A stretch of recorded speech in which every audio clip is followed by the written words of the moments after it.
Dans cette vidéo, on va voir l'alimentation par un réseau triphasé. On a deux types de réseaux, un réseau monophasé et un réseau triphasé. La différence, c'est au niveau du nombre de phases. En monophasé, on a juste une phase et un neutre, et en triphasé, on a trois phases et plus le neutre. La différence aussi au niveau de l'utilisation. On utilise le monophasé pour les petites puissances et le triphasé on utilise pour les grandes puissances. Dans cette vidéo, on va faire un petit rappel sur le réseau triphasé. On va voir comment coupler une charge triphasée avec un réseau triphasé. En fait, on a deux types de couplage, soit un couplage étoile ou un couplage triangle. Et finalement, on va voir un exercice d'application. Un réseau triphasé est constitué de trois phases, la phase L1, la phase L2 et la phase L3. Et on va ajouter aussi le neutre. On a deux types de tension sur le réseau triphasé. Le premier type, c'est la tension entre la phase et le neutre. Et le deuxième type des tensions, ce sont les tensions entre phase et phase. Donc, pour les tensions entre phase et neutre, on a V1, la tension entre la phase 1 et le neutre, la tension V2 entre la phase 2 et le neutre, et la tension V3 entre la phase 3 et le neutre. Ce type de tension, on l'appelle une tension simple. Le deuxième type de tension, ce sont les tensions entre phase et phase. Le premier tension, c'est la tension entre la phase 2 et la phase 3. La phase 2 et la phase 1, c'est UN2. La deuxième tension, c'est la tension entre la phase 3 et la phase 1, c'est UN3. Et troisièmement, la tension entre la phase 3 et la phase 2, c'est I2-3. Ce type de tension, on l'appelle des tensions composées. Elles sont composées de tensions simples. Quelle est la différence, quelle est la relation entre les tensions simples et la tension composée? En valeur instantanée, on a UN2 est égal V1 moins V2. Et UN3 est égal V1 moins V3. I2-3 est égal V2 moins V3. Ça, c'est en valeur instantanée. Pour les valeurs efficaces, chaque tension simple est égale la tension composée divisée par la racine de 3. Maintenant, on passe au couplage d'une charge triphasée avec le réseau triphasé. On va prendre une charge triphasée constituée de trois dipôles, tous ont une impédance Z. Un dipôle à deux pôles, premier pôle et deuxième pôle. On va lier le deuxième pôle des trois dipôles de cette façon-là. Et les trois autres pôles, on va les lier avec le réseau triphasé. Après simplification, on va obtenir une forme qui se ressemble à celui-là. Donc voilà le premier dipôle, le deuxième dipôle et le troisième dipôle. Ils forment ce qu'on appelle un étoile. Donc je vais câbler cette charge avec le réseau triphasé, avec le troisième phase, avec le deuxième phase et finalement avec le premier phase. On va définir la tension au bord de chaque dipôle de la charge, donc V1, V2 et V3. Aussi la tension entre phase et phase, c'est la tension U. Et on va définir aussi le courant de la phase qui vient de la phase, c'est le courant I, et le courant qui circule dans la charge, dans un dipôle de la charge, c'est le courant G. Donc qu'est-ce qu'on va constater? Que le courant de phase est égal au courant de charge. G est égal à I. Et la relation entre la tension au bord de la charge et la tension entre les deux phases, donc V, la tension au borne d'un dipôle, c'est la tension entre phases divisé par la racine de 3.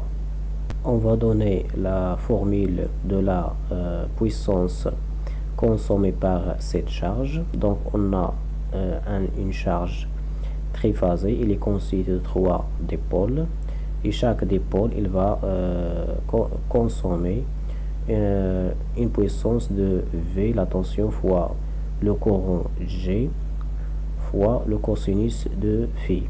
Donc 3 dipôles. Donc on va la multiplier fois 3. 3 fois la tension au bord d'une charge fois le courant qui circule dans la charge fois le cosinus phi. C'est le facteur de puissance. Maintenant on va remplacer la tension au bord de la charge par la tension entre phases, par une tension composée, et le courant qui circule dans la charge G par une tension de ligne I. Donc on a V est égal à U divisé par la racine de 3, et on a G est égal au courant I fois le cosinus phi. On va simplifier par la racine de 3, on va obtenir que la puissance en triphasé pour une charge triphasée est égale la racine de 3 fois la tension aux bornes entre phases, la tension composée, fois le courant de ligne fois le cosinus de phi. Maintenant on va voir le deuxième couplage, le deuxième type de couplage d'une résistance d'une charge triphasée avec un réseau triphasé. Donc on va prendre aussi une charge triphasée. On va lier le deuxième dipôle avec le premier de chaque dipôle. Donc le deuxième dipôle avec le premier, le deuxième dipôle avec le deuxième pôle avec le premier, et finalement le deuxième pôle avec le premier. Donc la forme qu'on va obtenir après simplification, donc le premier dipôle, le deuxième dipôle et le troisième dipôle. On a obtenu une forme qui se ressemble à un triangle, donc on l'appelle le couplage triangle. Après on va lier cette charge avec le réseau triphasé. On va définir la tension entre les dipôles, la tension entre les dipôles et le courant qui circule et le courant de phase entre phase et phase, c'est la tension U. Et on va définir aussi le courant de ligne, c'est le courant qui vient de la phase, et le courant qui circule sur la charge. Ce qu'on va constater pour ce type de couplage, que la tension U est égale à la tension au bord de la charge. La tension entre phase et phase, c'est la tension de la charge. Donc on dit que V, la tension au bord de la charge, est égale à la tension I entre phase et phase.